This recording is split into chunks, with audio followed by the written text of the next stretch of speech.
Agra college के मैदान में संध्या समय दो युवक हाथ से हाथ मिलाए टहल रहे थे। एक का नाम यशवंत था, दूसरे का रमेश। यशवंत डील डॉल का ऊंचा और बलिष्ठ था। उसके मुख पर संयम और स्वास्थ्य की कांति झलकती थी। रमेश छोटे कद और इकहरे बदन का तेजहीन और दुर्बल आदमी था। दोनों में किसी बात पर बहस हो रही थी। यशवंत ने कहा, मैं आत्मा के आगे धन का कुछ मूल्य नहीं समझता। रमेश बोला, बड़ी खुशी की बात है। यशवंत, हाँ देख लेना, तुम ताना मार रहे हो, लेकिन मैं दिखला दूंगा कि धन को कितना तुच्छ समझता हूँ। रमेश, खैर दिखला देना, मैं तो धन को तुच्छ नहीं समझता। धन के लिए 15 वर्षों से किताब चाट रहा हूँ। धन के लिए माँ बाप भाई बंद सबसे अलग यहाँ पड़ा हूँ। न जाने अभी कितनी सलामियाँ देनी पड़ेंगी, कितनी खुशामद करनी पड़ेगी। क्या इसमें आत्मा का पतन न होगा? मैं तो इतने ऊंचे आदर्श का पालन नहीं कर सकता। यहाँ तो अगर किसी मुकदमे में अच्छी रिश्वत पा जाए तो शायद छोड़ न सकें। क्या तुम छोड़ दोगे? यशवंत, मैं उसकी ओर आंख उठाकर भी न देखूंगा और मुझे विश्वास है कि तुम जितने नीच बनते हो उतने नहीं हो। रमेश, मैं उससे कहीं नीच हूँ जितना कहता हूँ। यशवंत, मुझे तो यकीन नहीं आता कि स्वार्थ के लिए तुम किसी को नुकसान पहुंचा सकोगे। रमेश, भाई संसार में आदर्श का निर्वाह केवल सन्यासी ही कर सकता है, मैं तो नहीं कर सकता। मैं तो समझता हूँ कि अगर तुम्हें धक्का देकर तुमसे बाजी जीत सकूं तो तुम्हें जरूर गिरा दूंगा, और बुरा न मानो तो कह दूं, तुम भी मुझे जरूर गिरा दोगे। स्वार्थ का त्याग करना कठिन है। यशवंत, तो मैं कहूँगा कि तुम भाड़े के टट्टू हो। रमेश, और मैं कहूँगा कि तुम काठ के उल्लू हो। 2 यशवंत और रमेश साथ साथ स्कूल में दाखिल हुए और साथ ही साथ उपाधियां लेकर कॉलेज से निकले। यशवंत कुछ मंद बुद्धि पर बला का मेहनती था। जिस काम को हाथ में लेता उससे चिमट जाता और उसे पूरा करके ही छोड़ता। रमेश तेज था पर आलसी। घंटे भर भी जमकर बैठना उसके लिए मुश्किल था। एमए तक तो वह आगे रहा और यशवंत पीछे। मेहनत बुद्धि बल से परास्त होती रही, लेकिन सिविल सर्विस में पासा पलट गया। यशवंत सब धंधे छोड़कर किताबों पर पिल पड़ा। घूमना फिरना, सैर सपाटा, सर्कस, थिएटर, यार दोस्त, सबसे मुंह मोड़कर अपने एकांत कुटीर में जा बैठा। रमेश दोस्तों के साथ गपशप उड़ाता, क्रिकेट खेलता रहा। कभी कभी मनोरंजन के तौर पर किताब देख लेता। कदाचित उसे विश्वास था कि अब की भी मेरी तेजी बाजी ले जाएगी। अक्सर जाकर यशवंत को दिख करता, उसकी किताब बंद कर देता। कहता, क्यों प्राण दे रहे हो? सिविल सर्विस कोई मुक्ति नहीं है जिसके लिए दुनिया से नाता तोड़ लिया जाए। यहाँ तक कि यशवंत उसे आते देखता तो किवाड़े बंद कर लेता। आखिर परीक्षा का दिन आ पहुँचा। यशवंत ने सब कुछ याद किया था, पर किसी प्रश्न का उत्तर सोचने लगता तो उसे मालूम होता कि मैंने जितना पढ़ा था सब भूल गया। वह बहुत घबराया हुआ था। रमेश पहले से कुछ सोचने का आदी न था। सोचता, जब पर्चा सामने आएगा उस वक्त देखा जाएगा। वह आत्मविश्वास से फूला फूला फिरता था। परीक्षा का फल निकला तो सुस्त कछुआ तेज खरगोश से बाजी मार ले गया। अब रमेश की आंखें खुली और वह हताश न हुआ। योग्य आदमी के लिए यश और धन की कमी नहीं, यह उसका विश्वास था। उसने कानून की परीक्षा की तैयारी शुरू की और यद्यपि उसने बहुत ज्यादा मेहनत न की, लेकिन अव्वल दर्जे में पास हुआ। यशवंत ने उसको बधाई का तार भेजा। अब एक जिले का अफसर हो गया था वह। 10 साल गुजर गए। यशवंत दिलो जान से काम करता था और उसके अफसर उससे बहुत प्रसन्न थे। पर अफसर जितने प्रसन्न थे, मातहत उतने ही अप्रसन्न रहते थे। वह खुद जितनी मेहनत करता था, मातहतों से भी उतना ही मेहनत लेना चाहता था। खुद जितना बेलौस था, मातहतों को भी उतना ही बेलौस बनाना चाहता था। ऐसे आदमी बड़े कारगुजार समझे जाते हैं। यशवंत की कारगुजारी का अफसरों पर सिक्का जमता जाता था। 5 वर्षों में ही वह जिले का जज बना दिया गया। रमेश इतना भाग्यशाली न था। वह जिस इजलास में वकालत करने जाता वहीं असफल रहता। हाकिम को नियत समय पर आने में देर हो जाती तो खुद भी चल देता और फिर बुलाने से भी न आता। कहता, अगर हाकिम वक्त की पाबंदी नहीं करता तो मैं क्यों करूं? मुझे क्या गरज पड़ी है कि घंटों उनके इजलास पर खड़ा उनकी राह देखा करूं? बहस इतनी निर्भीकता से करता कि खुशामद के आदि हुक्काम की निगाहों में उसकी निर्भीकता गुस्ताखी मालूम होती। सहनशीलता उसे छू नहीं गई थी। हाकिम हो या दूसरे पक्ष का वकील, जो उसके मुंह लगता उसकी खबर लेता था। यहाँ तक कि एक बार वह जिला जज ही से लड़ बैठा। फल यह हुआ कि उसकी सनद छीन ली गई, किंतु मुवक्किलों के हृदय में उसका सम्मान ज्यों का त्यों रहा। तब उसने आगरा कॉलेज में शिक्षक का पद प्राप्त कर लिया, किंतु यहाँ भी दुर्भाग्य ने साथ न छोड़ा। प्रिंसिपल से पहले ही दिन खटपट हो गई। प्रिंसिपल का सिद्धांत यह था कि विद्यार्थियों को राजनीति से अलग रहना चाहिए। वह अपने कॉलेज के किसी छात्र को किसी राजनीतिक जलसे में शरीक न होने देते। रमेश पहले ही दिन से इस आज्ञा का खुल्लम खुल्ला विरोध करने लगा। उसका कथन था कि अगर किसी को राजनीतिक जलसों में शामिल होना चाहिए तो विद्यार्थी को, यह भी उसकी शिक्षा का एक अंग है। अन्य देशों में छात्रों ने युगांतर उपस्थित कर दिया, तो इस देश में क्यों उनकी जबान बंद की जाती है। इसका फल यह हुआ कि साल खत्म होने के पहले ही रमेश को इस्तीफा देना पड़ा, किंतु विद्यार्थियों पर उसका दबाव तिल भर भी कम न हुआ। इस भांति कुछ तो अपने स्वभाव और कुछ परिस्थितियों ने रमेश को मार मार कर हाकिम बना दिया। पहले मुवक्किलों का पक्ष लेकर अदालत से लड़ा, फिर छात्रों का पक्ष लेकर प्रिंसिपल से रार मोल ली और अब प्रजा का पक्ष लेकर सरकार को चुनौती दी। वह स्वभाव से ही निर्भीक, आदर्शवादी, सत्यभक्त तथा आत्माभिमानी था। ऐसे प्राणी के लिए प्रजा सेवक बनने के सिवा और उपाय ही क्या था। समाचार पत्रों में वर्तमान परिस्थिति पर उसके लेख निकलने लगे। उसकी आलोचनाएं इतनी स्पष्ट, इतनी व्यापक और इतनी मार्मिक होती थीं कि शीघ्र ही उसकी कीर्ति फैल गई। लोग मान गए कि इस क्षेत्र में एक नई शक्ति का उदय हुआ है। अधिकारी लोग उसके लेख पढ़कर तिलमिला उठते। उसका निशाना इतना ठीक बैठता था कि उससे बच निकलना असंभव था। अतिशयोक्तियां तो उनके सिरों पर से सनसनाती हुई निकल जाती थी। उनका वे दूर से तमाशा देख सकते थे, अभिज्ञताओं की वे उपेक्षा कर सकते थे। ये सब शस्त्र उनके पास पहुंचते ही न थे, रास्ते ही में गिर पड़ते थे। पर रमेश के निशाने सिरों पर बैठते और अधिकारियों में हलचल और हाहाकार मचा देते थे। देश की राजनीतिक स्थिति चिंताजनक हो रही थी। यशवंत अपने पुराने मित्र के लेखों को पढ़ पढ़ कर कांप उठते थे। भय होता कहीं वह कानून के पंजे में न आ जाए। बार बार उसे संयत रहने की ताकीद करते, बार बार मिन्नतें करते कि जरा अपनी कलम को और नरम कर दो, जानबूझकर क्यों विषधर कानून के मुंह में उंगली डालते हो। लेकिन रमेश को नेतृत्व का नशा चढ़ा हुआ था। वह इन पत्रों का जवाब तक न देता था। 5वें साल यशवंत बदलकर आगरे का जिला जज हो गया। 4. देश की राजनीतिक दशा चिंताजनक हो रही थी। खुफिया पुलिस ने एक तूफान खड़ा कर दिया था। उसकी कपोल कल्पित कथाएं सुन सुनकर हुक्कामों की रूह फना हो रही थी। कहीं अखबारों का मुंह बंद किया जाता था, कहीं प्रजा के नेताओं का। खुफिया पुलिस ने अपना उल्लू सीधा करने के लिए हुक्कामों के कुछ इस तरह कान भरे कि उन्हें हर एक स्वतंत्र विचार रखने वाला आदमी खूनी और कातिल नजर आता था। रमेश यह अंधेर देखकर चुप बैठने वाला मनुष्य न था। ज्यों-ज्यों अधिकारियों की निरंकुशता बढ़ती थी, त्यों-त्यों उसका भी जोश बढ़ता था। रोज कहीं न कहीं व्याख्यान देता और उसके प्रायः सभी व्याख्यान विद्रोहात्मक भावों से भरे होते थे। स्पष्ट और खरी बातें कहना ही विद्रोह है। अगर किसी का राजनीतिक भाषण विद्रोहात्मक नहीं माना गया तो समझ लो उसने अपने आंतरिक भावों को गुप्त रखा है। उसके दिल में जो कुछ है उसे जबान पर लाने का साहस उसमें नहीं है।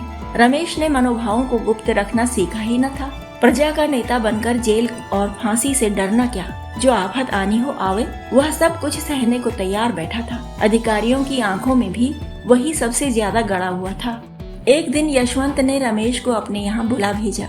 रमेश के जी में तो आया कि कह दे, तुम्हें आते क्या शर्म आती है, आखिर हो तो गुलाम ही।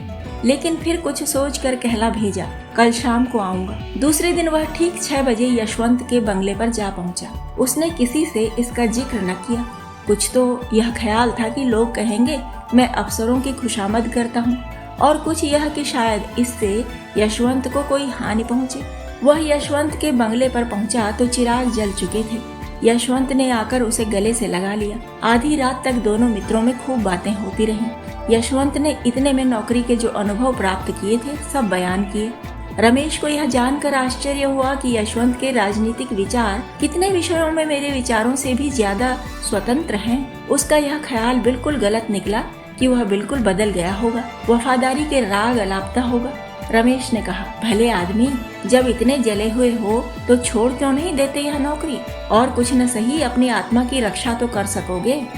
यशवंत, मेरी चिंता पीछे करना, इस समय अपनी चिंता करो। मैंने तुम्हें सावधान करने को बुलाया है। इस वक्त सरकार की नजर में तुम बेतरह खटक रहे हो। मुझे भय है कि तुम कहीं पकड़े न जाओ। रमेश, इसके लिए तो तैयार बैठा हूँ। यशवंत, आखिर आग में कूदने से लाभ ही क्या? रमेश, हानि लाभ देखना मेरा काम नहीं, मेरा काम तो अपने कर्तव्य का पालन है।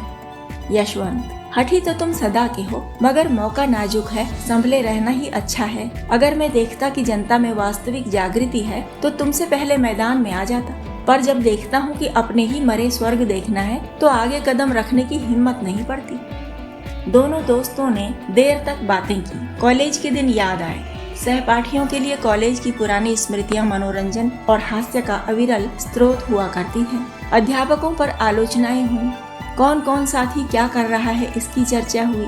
बिल्कुल यह मालूम होता था कि दोनों अब भी कॉलेज के छात्र हैं। गंभीरता नाम को भी न थी। रात ज्यादा हो गई।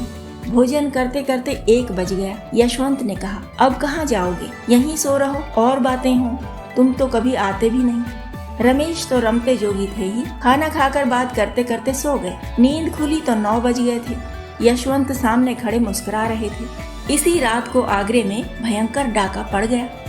5 रमेश 10 बजे पहुँचे तो देखा पुलिस ने उनका मकान घेर रखा है। इन्हें देखते ही एक अफसर ने वारंट दिखाया। तुरंत घर की तलाशी होने लगी। मालूम नहीं क्यों कर रमेश के मेज की दराज में एक पिस्तौल निकल आया। फिर क्या था, हाथों में हथकड़ी पड़ गई। अब किसे उनके डाके में शरीक होने से इनकार हो सकता था? और भी कितने ही आदमियों पर आफत आई। सभी प्रमुख नेता चुन लिए गए। मुकदमा चलने लगा। औरों की बात तो ईश्वर जाने, पर रमेश निरपराध था। इसका उसके पास ऐसा प्रबल प्रमाण था जिसकी सत्यता से किसी को इनकार न हो सकता था। पर क्या वह इस प्रमाण का उपयोग कर सकता था? रमेश ने सोचा, यशवंत स्वयं मेरे वकील द्वारा सफाई के गवाहों में अपना नाम लिखाने का प्रस्ताव करेगा। मुझे निर्दोष जानते हुए वह कभी मुझे जेल न जाने देगा। वह इतना हृदय शून्य नहीं है। लेकिन दिन गुजरते जाते थे और यशवंत की ओर से इस प्रकार का कोई प्रस्ताव न होता था और रमेश खुद संकोचवश उसका नाम लिखाते हुए डरते थे।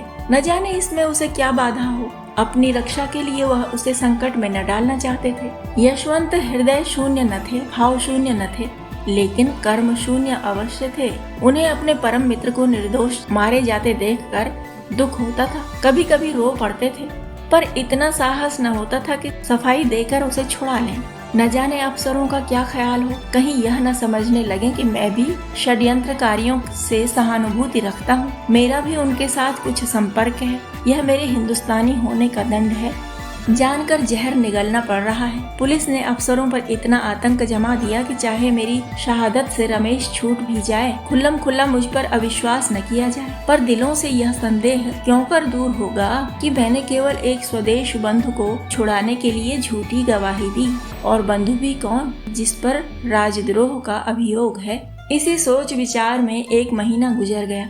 उधर मजिस्ट्रेट ने यह मुकदमा यशवंत ही के इजलास में भेज दिया। डाके में कई खून हो गए थे और मजिस्ट्रेट को उतनी ही कड़ी सजाएं देने का अधिकार न था जितनी उसके विचार में दी जानी चाहिए। 6 यशवंत अब बड़े संकट में पड़ा। उसने छुट्टी लेनी चाहिए, लेकिन मंजूर न हुई। सिविल सर्जन अंग्रेज था, इस वजह से उसकी सनद लेने की हिम्मत न पड़ी। बला सिर पर आ पड़ी थी और उससे बचने का उपाय न सूझता था। भाग्य की कुटिल क्रीड़ा देखिए। साथ खेले और साथ पढ़े हुए 2 मित्र एक दूसरे के सम्मुख खड़े थे। केवल एक कटघरे का अंतर था, पर एक की जान दूसरे की मुट्ठी में थी। दोनों की आंखें कभी चार न होती। दोनों सिर नीचा किए रहते थे। यद्यपि यशवंत न्याय के पद पर था और रमेश मुलजिम, लेकिन यथार्थ में दशा इसके प्रतिकूल थी। यशवंत की आत्मा लज्जा, ग्लानि और मानसिक पीड़ा से तड़पती थी और रमेश का मुख निर्दोषिता के प्रकाश से चमकता रहता था। दोनों मित्रों में कितना अंतर था। एक उदार था, दूसरा कितना स्वार्थी। रमेश चाहता तो भरी अदालत में उस रात की बात कह देता, लेकिन यशवंत जानता था रमेश फांसी से बचने के लिए भी उस प्रमाण का आश्रय न लेगा जिसे मैं गुप्त रखना चाहता हूँ। जब तक मुकदमे की पेशियां होती रहीं, तब तक यशवंत को असह्य मर्म वेदना होती रही। उसकी आत्मा और स्वार्थ में नित्य संग्राम होता रहता था, पर फैसले के दिन तो उसकी वही दशा हो रही थी जो किसी खून के अपराधी की हो। इजलास पर जाने की हिम्मत न पड़ती थी। वह 3 बजे कचहरी पहुंचा। मुलजिम अपना भाग्य निर्णय सुनने को तैयार खड़े थे। रमेश भी आज रोज से ज्यादा उदास था। उसके जीवन संग्राम में वह अवसर आ गया था जब उसका सिर तलवार की धार के नीचे होगा। अब तक भय सूक्ष्म रूप में था, आज उसने स्थूल रूप धारण कर लिया था। यशवंत ने दृढ़ स्वर में फैसला सुनाया। जब उसके मुख से ये शब्द निकले कि रमेश चंद्र को 7 वर्ष का कठिन कारावास, तो उसका गला रूंध गया। उसने तजवीज मेज पर रख दी। कुर्सी पर बैठकर पसीना पोंछने के बहाने आंखों में उमड़े हुए आंसुओं को पोंछा। इसके आगे तजवीज उससे न पढ़ी गई। 7 रमेश जेल से निकलकर पक्का क्रांतिवादी बन गया। जेल की अंधेरी कोठरी में दिन भर के कठिन परिश्रम के बाद वह उपकार और सुधार के मंसूबे बांधा करता। सोचता, मनुष्य क्यों पाप करता है? इसलिए न कि संसार में इतनी विषमता है। कोई तो विशाल भवनों में रहता है और किसी को पेड़ की छांव भी मयस्सर नहीं। कोई रेशम और रत्नों से मढ़ा हुआ है, किसी को फटा वस्त्र भी नहीं। ऐसे न्याय विहीन संसार में यदि चोरी, हत्या और अधर्म है तो यह किसका दोष है? वह एक ऐसी समिति खोलने का स्वप्न देखा करता जिसका काम संसार से इस विषमता को मिटा देना हो। संसार सबके लिए है और उसमें सबको सुख भोगने का समान अधिकार है। न डाका डाका है, न चोरी चोरी। धनी अगर अपना धन खुशी से नहीं बांट देता तो उसकी इच्छा के विरुद्ध बांट लेने में क्या पाप? धनी उसे पाप कहता है तो कहे, उसका बनाया हुआ कानून दंड देना चाहता है तो दे। हमारी अदालत भी अलग होगी। उसके सामने वे सभी मनुष्य अपराधी होंगे जिनके पास जरूरत से ज्यादा सुख भोग की सामग्रियां हैं। हम भी उन्हें दंड देंगे, हम भी उनसे कड़ी मेहनत लेंगे। जेल से निकलते ही उसने इस सामाजिक क्रांति की घोषणा कर दी। गुप्त सभाएं बनने लगी, शस्त्र जमा किए जाने लगे और थोड़े ही दिनों में डाकों का बाजार गर्म हो गया। पुलिस ने उसका पता लगाना शुरू किया। उधर क्रांतिकारियों ने पुलिस पर भी हाथ साफ करना शुरू किया।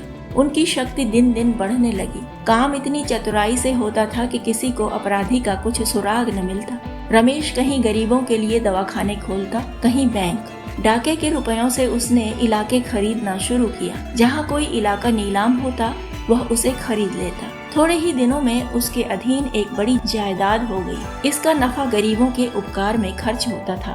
तुर्रा यह कि सभी जानते थे यह रमेश की करामात है, पर किसी की मुंह खोलने की हिम्मत न होती थी। सभ्य समाज की दृष्टि में रमेश से ज्यादा घृणित और कोई प्राणी संसार में न था। लोग उसका नाम सुनकर कानों पर हाथ रख लेते थे। शायद उसे प्यासे मरता देखकर कोई एक बूंद पानी भी उसके मुंह में न डालता, लेकिन किसी की मजाल न थी कि उस पर आक्षेप कर सके। इस तरह कई साल गुजर गए। सरकार ने डाकुओं का पता लगाने के लिए बड़े बड़े इनाम रखे। यूरोप से गुप्त पुलिस के सिद्धहस्त आदमियों को बुलाकर इस काम पर नियुक्त किया, लेकिन गजब के डकैत थे जिनकी हिकमत के आगे किसी की कुछ न चलती थी। पर रमेश खुद अपने सिद्धांतों का पालन न कर सका। ज्यों-ज्यों दिन गुजरते थे उसे अनुभव होता था कि मेरे अनुयायियों में असंतोष बढ़ता जाता है। उनमें भी जो ज्यादा चतुर और साहसी थे वे दूसरों पर रौब जमाते और लूट के माल में बराबर हिस्सा न देते थे। यहाँ तक कि रमेश से कुछ लोग जलने लगे। वह राजसी ठाठ से रहता था। लोग कहते, उसे हमारी कमाई को यूं उड़ाने का क्या अधिकार है। नतीजा यह हुआ कि आपस में फूट पड़ गई। रात का वक्त था, काली घटा छाई हुई थी। एक युवक ने कहा, आप बार बार मुझी को क्यों चुनते हैं? हिस्सा लेने वाले तो सभी हैं, मैं ही क्यों बार बार अपनी जान जोखिम में डालूं? रमेश ने दृढ़ता से कहा, इसका निश्चय करना मेरा काम है कि कौन कहाँ भेजा जाए। तुम्हारा काम केवल आज्ञा का पालन है। युवक, अगर मुझसे काम ज्यादा लिया जाता है तो हिस्सा क्यों नहीं ज्यादा दिया जाता? रमेश ने उसकी त्योरियां देखी और चुपके से पिस्तौल हाथ में लेकर बोले, इसका फैसला वहाँ से लौटने के बाद होगा। युवक, मैं जाने से पहले इसका फैसला करना चाहता हूँ। रमेश ने इसका जवाब न दिया। वह पिस्तौल से उसका काम तमाम कर देना ही चाहते थे कि युवक खिड़की से नीचे कूद पड़ा और भागा। कूदने फांदने में उसका जोड़ न था। चलती रेलगाड़ी से फांद पड़ना उसके बाएं हाथ का खेल था। वह वहाँ से सीधा गुप्त पुलिस के प्रधान के पास पहुँचा। 8 यशवंत ने भी पेंशन लेकर वकालत शुरू की। न्याय विभाग के सभी लोगों से उसकी मित्रता थी। उनकी वकालत बहुत जल्द चमक उठी। यशवंत के पास लाखों रुपए थे। उसे पेंशन भी बहुत मिलती थी। वह चाहते तो घर बैठे आनंद से अपनी उम्र के बाकी दिन काट देते। देश और जाति की कुछ सेवा करना भी उनके लिए मुश्किल न था। ऐसे ही पुरुषों से निस्वार्थ सेवा की आशा की जा सकती है। पर यशवंत ने अपनी सारी उम्र रुपए कमाने में गुजारी थी और वह अब कोई ऐसा काम न कर सकते थे जिसका फल रुपयों की सूरत में न मिले। यूँ तो सारा सभ्य समाज रमेश से घृणा करता था, लेकिन यशवंत सबसे बढ़ा हुआ था। कहता, अगर कभी रमेश पर मुकदमा चलेगा तो मैं बिना फीस लिए सरकार की तरफ से पैरवी करूंगा। खुल्लम खुल्ला रमेश पर छींटे उड़ाया करता। यह आदमी नहीं, शैतान है, राक्षस है। ऐसे आदमी का तो मुंह न देखना चाहिए। उफ, इसके हाथों कितने भले घरों का सर्वनाश हो गया, कितने भले आदमियों के प्राण गए, कितनी स्त्रियां विधवा हो गईं, कितने बालक अनाथ हो गए। आदमी नहीं, पिशाच है। मेरा बस चले तो इसे गोली मार दूं, जीता चुनवा दूं। 9। सारे शहर में शोर मचा हुआ था। रमेश बाबू पकड़े गए। बात सच्ची थी, रमेश चुपचाप पकड़ा गया था। उसी युवक ने जो रमेश के सामने कूद कर भागा था, पुलिस के प्रधान से सारा कच्चा चिट्ठा बयान कर दिया था। अपहरण और हत्या का कैसा रोमांचकारी, कैसा पैशाचिक, कैसा पापपूर्ण वृत्तांत था। भद्र समुदाय बगलें बजाता था। सेठों के घरों में घी के चिराग जलते थे। उनके सिर पर एक नंगी तलवार लटकती रहती थी। आज वह हट गई। अब वे मीठी नींद सो सकते थे। अखबारों में रमेश के हथकंडे छपने लगे। वे बातें जो अब तक मारे भय के किसी की जबान पर न आती थीं, अब अखबारों में निकलने लगी। उन्हें पढ़कर पता चलता था कि रमेश ने कितना अंधेर मचा रखा था। कितने ही राजे और रईस उसके माहवार टैक्स दिया करते थे। उसका पुर्जा पहुंचता, फलां तारीख को इतने रुपए भेज दो। फिर किसकी मजाल थी कि उसका हुक्म टाल सके। वह जनता के हित के लिए जो काम करता, उसके लिए भी अमीरों से चंदे लिए थे। रकम लिखना रमेश का काम था। अमीर को बिना कान पूंछ हिलाए वह रकम दे देनी पड़ती थी। लेकिन भद्र समुदाय जितना ही प्रसन्न था, जनता उतनी ही दुखी थी। अब कौन पुलिस वालों के अत्याचार से उनकी रक्षा करेगा? कौन सेठों के जुल्म से उन्हें बचाएगा? कौन उनके लड़कों के लिए कला कौशल के मदरसे खोलेगा? वे अब किसके बल पर कूदेंगे? वे अब अनाथ थे, वही उनका अवलंब था। अब वे किसका मुंह ताकेंगे? किसको अपनी फरियाद सुनाएंगे? पुलिस शहादतें जमा कर रही थी। सरकारी वकील जोरों से मुकदमा चलाने की तैयारियां कर रहा था, लेकिन रमेश की तरफ से कोई वकील न खड़ा होता था। जिले भर में एक ही आदमी था जो उसे कानून के पंजे से छुड़ा सकता था। वह था यशवंत। लेकिन यशवंत जिसके नाम से कानों पर उंगली रखता था, क्या उसी की वकालत करने को खड़ा होगा? असंभव। रात के 9 बजे थे। यशवंत के कमरे में एक स्त्री ने प्रवेश किया। यशवंत अखबार पढ़ रहा था। बोला, क्या चाहती हो? स्त्री, अपने पति के लिए एक वकील। यशवंत, तुम्हारा पति कौन है? स्त्री, वह जो आपके साथ पढ़ता था और जिस पर डाके का झूठा अभियोग चलाया जाने वाला है। यशवंत ने चौंक कर पूछा, तुम रमेश की स्त्री हो? स्त्री, जी हाँ। यशवंत, मैं उनकी वकालत नहीं कर सकता।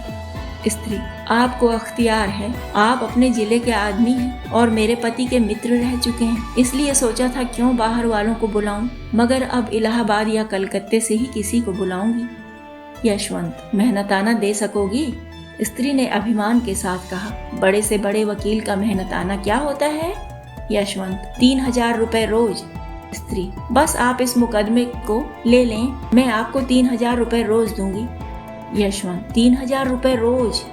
स्त्री, हाँ, और यदि आपने उन्हें छुड़ा लिया तो 50,000 रुपए आपको इनाम के तौर पर और दूंगी। यशवंत के मुंह में पानी भर आया। अगर मुकदमा 2 महीने भी चला तो कम से कम 1 लाख रुपए सीधे हो जाएंगे। पुरस्कार ऊपर से पूरे 2 लाख की गोटी है। इतना धन तो जिंदगी भर में भी जमा न कर पाए थे। मगर दुनिया क्या कहेगी? अपनी आत्मा भी तो नहीं गवाही देती। ऐसे आदमी को कानून के पंजे से बचाना असंख्य प्राणियों की हत्या करना है, लेकिन गोटी 2 लाख की है। कुछ रमेश के फंस जाने से इस जत्थे का अंत तो हुआ नहीं जाता। उसके चेले चापड़ तो रहेंगे ही। शायद वे अब और भी उपद्रव मचाएं। फिर मैं 2 लाख की गोटी क्यों जाने दूं? लेकिन मुझे कहीं मुंह दिखाने की जगह न रहेगी। न सही, जिसका जी चाहे खुश हो, जिसका जी चाहे नाराज। ये 2 लाख तो नहीं छोड़े जाते। कुछ मैं किसी का गला तो दबाता नहीं, चोरी तो करता नहीं। अपराधियों की रक्षा करना तो मेरा काम ही है। सहसा स्त्री ने पूछा, आप जवाब देते हैं? यशवंत, मैं कल जवाब दूंगा, जरा सोच लूं।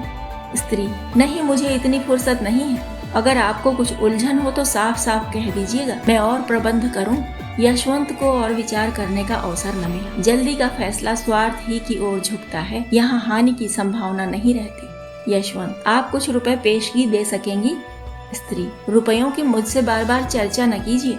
उनकी जान के सामने रुपयों की हस्ती क्या है? आप जितनी रकम चाहे मुझसे ले लें, आप चाहे उन्हें छुड़ा न सकें। लेकिन सरकार के दांत खट्टे जरूर कर दें। यशवंत, खैर मैं ही वकील हो जाऊंगा, कुछ पुरानी दोस्ती का निर्वाह भी तो करना चाहिए। 10 पुलिस ने एड़ी चोटी का जोर लगाया, सैकड़ों शहादतें पेश की। मुखबिर ने तो पूरी गाथा ही सुना दी, लेकिन यशवंत ने कुछ ऐसी दलीलें की, शहादतों को कुछ इस तरह झूठा सिद्ध किया और मुखबिर की कुछ ऐसी खबर ली कि रमेश बेदाग छूट गए। उन पर कोई अपराध न सिद्ध हो सका। यशवंत जैसे संयत और विचारशील वकील का उनके पक्ष में खड़े हो जाना ही इसका प्रमाण था कि सरकार ने गलती की। संध्या का समय था। रमेश के द्वार पर शामियाना तना हुआ था। गरीबों को भोजन कराया जा रहा था। मित्रों की दावत हो रही थी। यह रमेश के छूटने का उत्सव था। यशवंत को चारों ओर से धन्यवाद मिल रहे थे। रमेश को बधाइयां दी जा रही थी। यशवंत बार बार रमेश से बोलना चाहता था, लेकिन रमेश उनकी ओर से मुंह फेर लेते थे। अब तक उन दोनों में एक बात भी न हुई थी।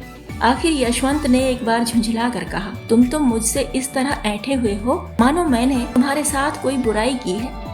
रमेश, और आप क्या समझते हैं कि मेरे साथ भलाई की है? पहले आपने मेरे इस लोक का सर्वनाश किया था, अब की परलोक का किया। पहले न्याय किया होता तो मेरी जिंदगी सुधर जाती, और अब जेल जाने देते तो आकबत बन जाती। यशवंत, यह तो न कहोगे कि इस मामले में मुझे कितने साहस से काम लेना पड़ा।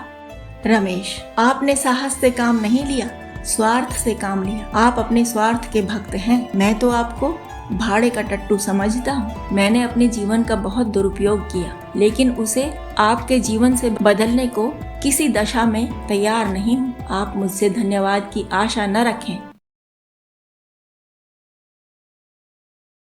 सेठ पुरुषोत्तम दास पूना की सरस्वती पाठशाला का मुआयना करने के बाद बाहर निकले तो एक लड़की ने दौड़कर उनका दामन पकड़ लिया। सेठ जी रुक गए और मोहब्बत से उसकी तरफ देखकर पूछा, क्या नाम है? लड़की ने जवाब दिया, रोहिणी।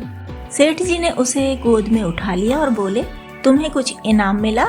लड़की ने उनकी तरफ बच्चों जैसी गंभीरता से देखकर कहा, तुम चले जाते हो, मुझे रोना आता है, मुझे भी साथ ले चलो। सेठ जी ने हंसकर कहा, मुझे बड़ी दूर जाना है, तुम कैसे चलोगी? रोहिणी ने प्यार से उनकी गर्दन में हाथ डाल दिए और बोली, जहाँ तुम जाओगे वहीं मैं भी चलूंगी, मैं तुम्हारी बेटी होंगी। मदरसे के अफसर ने आगे बढ़कर कहा, इसका बाप साल भर हुआ नहीं रहा, माँ कपड़े सीती है, बड़ी मुश्किल से गुजर होती है। सेठ जी के स्वभाव में करुणा थी। यह सुनकर उनकी आंखें भर आईं। उस भोली प्रार्थना में वह दर्द था जो पत्थर से दिल को पिघला सकता है। बेकसी और यतीमी को इससे ज्यादा दर्दनाक जाहिर करना नामुमकिन था। उन्होंने सोचा, इस नन्हे से दिल में न जाने क्या अरमान होंगे, और लड़कियां अपने खिलौने दिखाकर कहती होंगी, यह मेरे बाप ने दिया है। वह अपने बाप के साथ मदरसे आती होंगी, उसके साथ मेलों में जाती होंगी और उनकी दिलचस्पियों का जिक्र करती होंगी। यह सब बातें सुन सुनकर इस भोली लड़की को भी ख्वाहिश होती होगी कि मेरे बाप होता। माँ की मोहब्बत में गहराई और आत्मिकता होती है जिसे बच्चे समझ नहीं सकते। बाप की मोहब्बत में खुशी और चाव होता है जिसे बच्चे खूब समझते हैं। सेठ जी ने रोहिणी को प्यार से गले लगा लिया और बोले, अच्छा, मैं तुम्हें अपनी बेटी बनाऊंगा, लेकिन खूब जी लगाकर पढ़ना। अब छुट्टी का वक्त आ गया है, मेरे साथ आओ, तुम्हारे घर पहुंचा दूं। यह कहकर उन्होंने रोहिणी को अपनी मोटर कार में बिठा लिया। रोहिणी ने बड़े इत्मीनान और गर्व से अपनी सहेलियों की तरफ देखा। उसकी बड़ी बड़ी आंखें खुशी से चमक रही थीं और चेहरा चांदनी रात की तरह खिला हुआ था। सेठ जी ने रोहिणी को बाजार की खूब सैर कराई और कुछ उसकी पसंद से, कुछ अपनी पसंद से बहुत सी चीजें खरीदी। यहाँ तक कि रोहिणी बातें करते करते कुछ थक सी गई और खामोश हो गई। उसने इतनी चीजें देखी और इतनी बातें सुनी कि उसका जी भर गया। शाम होते होते रोहिणी के घर पहुँचे और मोटर कार से उतरकर रोहिणी को अब कुछ आराम मिला। दरवाजा बंद था। उसकी माँ किसी ग्राहक के घर कपड़े देने गई थी। रोहिणी ने अपने तोहफों को उलटना पलटना शुरू किया। खूबसूरत रबड़ के खिलौने, चीनी की गुड़िया जरा दबाने से चूं चूं करने लगती और रोहिणी यह प्यारा संगीत सुनकर फूली न समाती। रेशमी कपड़े और रंग बिरंगी साड़ियों के कई बंडल थे। लेकिन मखमली बूटे की गुलकारियों ने उसे खूब लुभाया था। उसे उन चीजों के पाने की जितनी खुशी थी, उससे ज्यादा उन्हें अपनी सहेलियों को दिखाने की बेचैनी थी।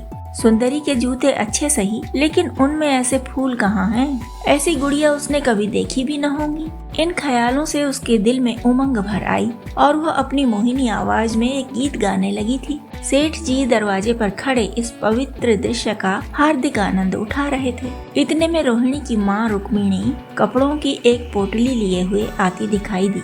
रोहिणी ने खुशी से पागल होकर एक छलांग भरी और उसके पैरों से लिपट गई। रुक्मिणी का चेहरा पीला था, आंखों में हसरत और बेकसी छिपी हुई थी। गुप्त चिंता का सजीव चित्र मालूम होती थी, जिसके लिए जिंदगी में कोई सहारा नहीं। मगर रोहिणी को जब उसने गोद में उठाकर प्यार से चूमा, तो जरा देर के लिए उसकी आंखों में उम्मीद और जिंदगी की झलक दिखाई दी थी। मुरझाया हुआ फूल खिल गया। बोली, आज तू इतनी देर तक कहाँ रही? मैं तुझे ढूंढने पाठशाला गई थी। रोहिणी ने हुमक कर कहा, मैं मोटर कार पर बैठकर बाजार गई थी। वहाँ से बहुत अच्छी अच्छी चीजें लाई हूँ। वह देखो कौन खड़ा है। माँ ने सेठ जी की तरफ ताका और लजाकर सिर झुका लिया। बरामदे में पहुँचते ही रोहिणी माँ की गोद से उतरकर सेठ जी के पास गई और अपनी माँ को यकीन दिलाने के लिए भोलेपन से बोली, क्यों, तुम मेरे बाप हो ना? सेठ जी ने उसे प्यार करके कहा, हाँ, तुम मेरी प्यारी बेटी हो। रोहिणी ने उनके मुंह की तरफ याचना भरी आंखों से देखकर कहा, अब तुम रोज यहीं रहा करोगे? सेठ जी ने उसके बाल सुलझा कर जवाब दिया, मैं यहाँ रहूंगा तो काम कौन करेगा? मैं कभी कभी तुम्हें देखने आया करूँगा, लेकिन वहाँ से तुम्हारे लिए अच्छी अच्छी चीजें भेजूंगा। रोहिणी कुछ उदास सी हो गई। इतने में उसकी माँ ने मकान का दरवाजा खोला और बड़ी फुर्ती से मैले बिछावन और फटे हुए कपड़े समेटकर कोने में डाल दिए कि कहीं सेठ जी की निगाह उन पर न पड़ जाए। यह स्वाभिमान स्त्रियों की खास अपनी चीज है। रुक्मिणी अब इस सोच में पड़ी थी कि मैं इनकी क्या खातिर तवाजो करूं। उसने सेठ जी का नाम सुना था। उसका पति हमेशा उनकी बड़ाई किया करता था। वह उनकी दया और उदारता की चर्चाएं अनेकों बार सुन चुकी थी। वह उन्हें अपने मन का देवता समझा करती थी। उसे क्या उम्मीद थी कि कभी उसका घर भी उनके कदमों से रोशन होगा। लेकिन आज जब शुभ दिन संयोग से आया, तो वह इस काबिल भी नहीं कि उन्हें बैठने के लिए एक मोढ़ा दे सके। घर में पान और इलायची भी नहीं। वह अपने आंसुओं को किसी तरह न रोक सकी। आखिर जब अंधेरा हो गया और पास के ठाकुरद्वारे से घंटों और नगाड़ों की आवाजें आने लगीं, तो उन्होंने जरा ऊंची आवाज में कहा, बाई जी, अब मैं जाता हूँ। मुझे अभी यहाँ बहुत काम करना है। मेरी रोहिणी को कोई तकलीफ न हो। मुझे जब मौका मिलेगा उसे देखने आऊँगा। उसके पालने पोसने का काम मेरा है और मैं उसे बहुत खुशी से पूरा करूँगा। उसके लिए अब तुम कोई फिक्र न करो। मैंने उसका वजीफा बांध दिया है और यह उसकी पहली किश्त है। यह कहकर उन्होंने अपना खूबसूरत बटुआ निकाला और रुक्मिणी के सामने रख दिया। गरीब औरत की आंखों में आंसू जारी थे। उसका जी बरबस चाहता था कि उनके पैरों को पकड़कर खूब रोए। आज बहुत दिनों के बाद एक सच्चे हमदर्द की आवाज उसके मन में आई थी। जब सेठ जी चले तो उसने दोनों हाथों से प्रणाम किया। उसके हृदय की गहराइयों से प्रार्थना निकली, आपने एक बेबस पर दया की है, ईश्वर आपको इसका बदला दे। दूसरे दिन रोहिणी पाठशाला गई तो उसकी बाकी सज धज आंखों में खूबी जाती थी। उस्तानियों ने उसे बारी बारी प्यार किया और उसकी सहेलियां उसकी एक एक चीज को आश्चर्य से देखती और ललचाती थी। अच्छे कपड़ों से कुछ स्वाभिमान का अनुभव होता है। आज रोहिणी वह गरीब लड़की न रही जो दूसरों की तरफ विवश नेत्रों से देखा करती थी। आज उसकी एक एक क्रिया से शैशवोचित गर्व और चंचलता टपकती थी और उसकी जबान एकदम के लिए भी न रुकती थी। कभी मोटर की तेजी का जिक्र था, कभी बाजार की दिलचस्पियों का बयान, कभी अपनी गुड़ियों के कुशल मंगल की चर्चा थी और कभी अपने बाप की मोहब्बत की दास्तान। दिल था कि उमंगों से भरा हुआ था। 1 महीने बाद सेठ पुरुषोत्तम दास ने रोहिणी के लिए फिर तोहफे और रुपए रवाना किए। बेचारी विधवा को उनकी कृपा से जीविका की चिंता से छुट्टी मिली। वह भी रोहिणी के साथ पाठशाला आती और दोनों माँ बेटियां एक ही दर्जे साथ साथ पढ़ती, लेकिन रोहिणी का नंबर हमेशा माँ से अव्वल रहा। सेठ जी जब पूना की तरफ से निकलते तो रोहिणी को देखने जरूर जाते और उनका आगमन उसकी प्रसन्नता और मनोरंजन के लिए महीनों का सामान इकट्ठा कर देता। इसी तरह कई साल गुजर गए और रोहिणी ने जवानी के सुहाने हरे भरे मैदान में पैर रखा, जबकि बचपन की भोली भाली अदाओं में एक खास मतलब और इरादों का दखल हो जाता है। रोहिणी अब आंतरिक और बाह्य सौंदर्य में अपनी पाठशाला की नाक थी। हाव भाव में आकर्षक गंभीरता, बातों में गीत का सा खिंचाव और गीत का सा आत्मिक रस था। कपड़ों में रंगीन सादगी, आंखों में लाज संकोच, विचारों में पवित्रता। जवानी थी मगर घमंड और बनावट और चंचलता से मुक्त। उसमें एक एकाग्रता थी जो ऊंचे इरादों से पैदा होती है। स्त्रियोचित उत्कर्ष की मंजिलें वह धीरे धीरे तय करती चली जाती थी। सेठ जी के बड़े बेटे नरोत्तम दास कई साल तक अमेरिका और जर्मनी की यूनिवर्सिटियों की खाक छानने के बाद इंजीनियरिंग विभाग में कमाल हासिल करके वापस आए थे।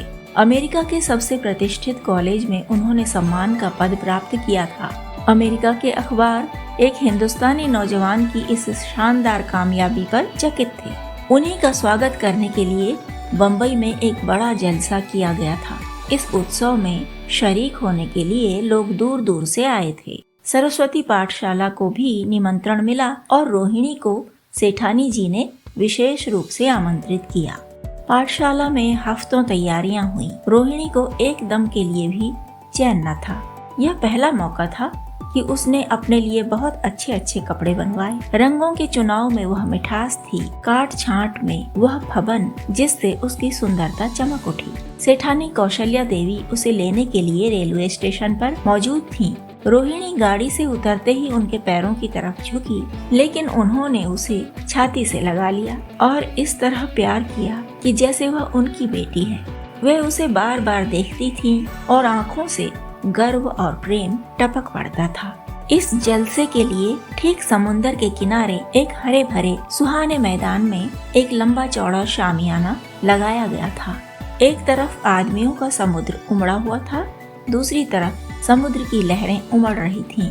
गोया वह भी इस खुशी में शरीक थी। जब उपस्थित लोगों ने रोहिणी बाई के आने की खबर सुनी तो हजारों आदमी उसे देखने के लिए खड़े हो गए। यही तो वह लड़की है जिसने अब की शास्त्री की परीक्षा पास की है। जरा उसके दर्शन करने चाहिए। अब भी इस देश की स्त्रियों में ऐसे रतन मौजूद हैं। भोले भाले देश प्रेमियों में इस तरह की बातें होने लगी। शहर की कई प्रतिष्ठित महिलाओं ने आकर रोहिणी को गले लगाया और आपस में उसके सौंदर्य और उसके कपड़ों की चर्चा होने लगी।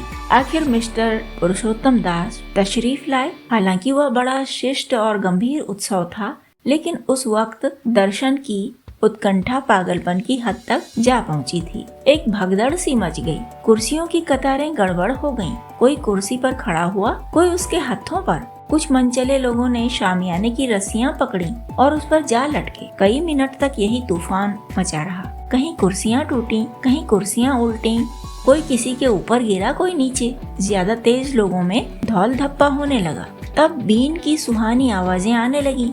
रोहिणी ने अपनी मंडली के साथ देश प्रेम में डूबा हुआ गीत शुरू किया। सारे उपस्थित लोग बिल्कुल शांत थे और उस समय वह सुरीला राग, उसकी कोमलता और स्वच्छता, उसकी प्रभावशाली मधुरता, उसकी उत्साह भरी वाणी, दिलों पर वह नशा सा पैदा कर रही थी जिससे प्रेम की लहरें उठती हैं, जो दिल से बुराइयों को मिटाता है और उससे जिंदगी की हमेशा याद रहने वाली यादगारें पैदा हो जाती हैं।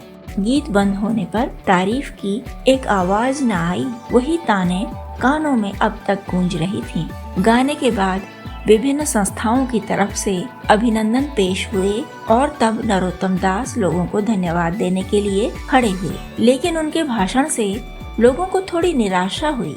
यूं दोस्तों की मंडली में उनकी वक्तृता के आवेग और प्रवाह की कोई सीमा न थी, लेकिन सार्वजनिक सभा के सामने खड़े होते ही शब्द और विचार दोनों ही उनसे बेवफाई कर जाते थे। उन्होंने बड़ी बड़ी मुश्किल से धन्यवाद के कुछ शब्द कहे और तब अपनी योग्यता की लज्जित स्वीकृति के साथ अपनी जगह आ बैठे। कितने ही लोग उनकी योग्यता पर ज्ञानियों की तरह सिर हिलाने लगे। अब जलसा खत्म होने का वक्त आया। वह रेशमी हार जो सरस्वती पाठशाला की ओर से भेजा गया था, मेज पर रखा हुआ था। उसे हीरो के गले में कौन डाले? प्रेसिडेंट ने महिलाओं की पंक्ति की ओर नजर दौड़ाई। चुनने वाली आंख रोहिणी पर पड़ी और ठहर गई। उसकी छाती धड़कने लगी, लेकिन उत्सव के सभापति के आदेश का पालन आवश्यक था। वह सर झुकाए हुए मेज के पास आई और कांपते हाथों से हार को उठा लिया। एक क्षण के लिए दोनों की आंखें मिली और रोहिणी ने नरोत्तम दास के गले में हार डाल दिया। दूसरे दिन सरस्वती पाठशाला के मेहमान विदा हुए, लेकिन कौशल्या देवी ने रोहिणी को न जाने दिया। बोली, अभी तुम्हें देखने से जी नहीं भरा। तुम्हें यहाँ एक हफ्ता रहना होगा। आखिर मैं भी तो तुम्हारी माँ हूँ। एक माँ से इतना प्यार और दूसरी माँ से इतना अलगाव। रोहिणी कुछ जवाब न दे सकी। यह सारा हफ्ता कौशल्या देवी ने उसकी विदाई की तैयारियों में खर्च किया। 7वें दिन उसे विदा करने के लिए स्टेशन तक आई। चलते वक्त उससे गले मिली और बहुत कोशिश करने पर भी आंसुओं को न रोक सकी। नरोत्तम दास भी आए थे। उनका चेहरा उदास था। कौशल्या ने उनकी तरफ सहानुभूतिपूर्ण आंखों से देखकर कहा, मुझे यह तो ख्याल ही न रहा। रोहिणी क्या यहाँ से पूना तक अकेली जाएगी? क्या हर्ज है? तुम ही चले जाओ, शाम की गाड़ी से लौट आना। नरोत्तम दास के चेहरे पर खुशी की लहर दौड़ गई, जो इन शब्दों में न छिप सकी। अच्छा, मैं ही चला जाऊंगा। वह इस फिक्र में थे कि देखें विदाई की बातचीत का मौका भी मिलता है कि नहीं। अब वह खूब जी भर कर अपना दर्द दिल सुनाएंगे और मुमकिन हुआ तो उस लाज संकोच को जो उदासीनता के पर्दे में छिपी हुई है मिटा देंगे। रुक्मिणी को अब रोहिणी की शादी की फिक्र पैदा हुई। पड़ोस की औरतों में इसकी चर्चा होने लगी थी। लड़की इतनी सयानी हो गई है, अब क्या बुढ़ापे में ब्याह होगा? कई जगह से बात आई। उनमें कुछ बड़े प्रतिष्ठित घराने थे, लेकिन जब रुक्मिणी उन पैगामों को सेठ जी के पास भेजती तो वे यही जवाब देते कि मैं खुद फिक्र में हूँ। रुक्मिणी को उनकी यह टाल मटोल बुरी मालूम होती थी। रोहिणी को बम्बई से लौटे महीना भर हो चुका था। एक दिन वह पाठशाला से लौटी तो उसे अम्मा की चारपाई पर एक खत पड़ा हुआ मिला। रोहिणी पढ़ने लगी। लिखा था, बहन, जब से मैंने तुम्हारी लड़की को बम्बई में देखा है, मैं उस पर रीझ गई हूँ। अब उसके बगैर मुझे चैन नहीं है। क्या मेरा ऐसा भाग्य होगा कि वह मेरी बहू बन सके? मैं गरीब हूँ, लेकिन मैंने सेठ जी को राजी कर लिया है। तुम भी मेरी यह विनती कबूल करो। मैं तुम्हारी लड़की को चाहे फूलों की सेज पर न सुला सकूं, लेकिन इस घर का एक एक आदमी उसे आंखों की पुतली बनाकर रखेगा। अब रहा लड़का, माँ के मुंह से लड़के का बखान कुछ अच्छा नहीं मालूम होता है, लेकिन यह कह सकती हूँ कि परमात्मा ने यह जोड़ी अपने हाथों बनाई है। सूरत में, स्वभाव में, विद्या में, हर दृष्टि से वह रोहिणी के योग्य है। तुम जैसे चाहो अपना इत्मीनान कर सकती हो। जवाब जल्द देना। और क्या लिखूं? नीचे थोड़े से शब्दों में सेठ जी ने उस पैगाम की सिफारिश की थी। रोहिणी गालों पर हाथ रखकर सोचने लगी। नरोत्तम दास की तस्वीर उसकी आंखों के सामने आ खड़ी हुई। उनकी वह प्रेम की बातें, जिनका सिलसिला बम्बई से पूना तक नहीं टूटा था, कानों में गूंजने लगी। उसने एक ठंडी सांस ली और उदास होकर चारपाई पर लेट गई। सरस्वती पाठशाला में एक बार फिर सजावट और सफाई के दृश्य दिखाई दे रहे हैं। आज रोहिणी की शादी का शुभ दिन। शाम का वक्त, बसंत का सुहाना मौसम। पाठशाला के दरो दीवार मुस्कुरा रहे हैं और हरा भरा बगीचा फूला नहीं समाता। चंद्रमा अपनी बारात लेकर पूरब की तरफ से निकला। उसी वक्त मंगलाचरण का सुहाना राग उस रूपहली चांदनी और हल्के हल्के हवा के झोंकों में लहरें मारने लगा। दूल्हा आया। उसे देखते ही लोग हैरत में आ गए। यह नरोत्तम दास थे। दूल्हा मंडप के नीचे गया। रोहिणी की माँ अपने को रोक न सकी। उसी वक्त जाकर सेठ जी के पैर पर गिर पड़ी। रोहिणी की आंखों से प्रेम और आनंद के आंसू बहने लगे। मंडप के नीचे हवन कुंड बना था। हवन शुरू हुआ। खुशबू की लपटें हवा में उठी और सारा मैदान महक गया। लोगों के दिलो दिमाग में ताजगी की उमंग पैदा हुई। फिर संस्कार की बारी आई। दूल्हा और दुल्हन ने आपस में हमदर्दी, जिम्मेदारी और वफादारी के पवित्र शब्द अपनी जबानों से कहे। विवाह की वह मुबारक जंजीर गले में पड़ी, जिसमें वजन है, सख्ती है, पाबंदियां हैं, लेकिन वजन के साथ सुख और पाबंदियों के साथ विश्वास है। दोनों दिलों में उस वक्त एक नई बलवान आत्मिक शक्ति की अनुभूति हो रही थी। जब शादी की रस्में खत्म हो गईं, तो नाच गाने की मजलिस का दौर आया। मोहक गीत गूंजने लगे। सेठ जी थककर चूर हो गए। जरा दम लेने के लिए बागीचे में जाकर एक बेंच पर बैठ गए। ठंडी ठंडी हवा आ रही थी। एक नशा सा पैदा करने वाली शांति चारों तरफ छाई हुई थी। उसी वक्त रोहिणी उनके पास आई और उनके पैरों से लिपट गई। सेठ जी ने उसे उठाकर गले से लगा लिया और हंसकर बोले, क्यों, अब तो तुम मेरी अपनी बेटी हो गई।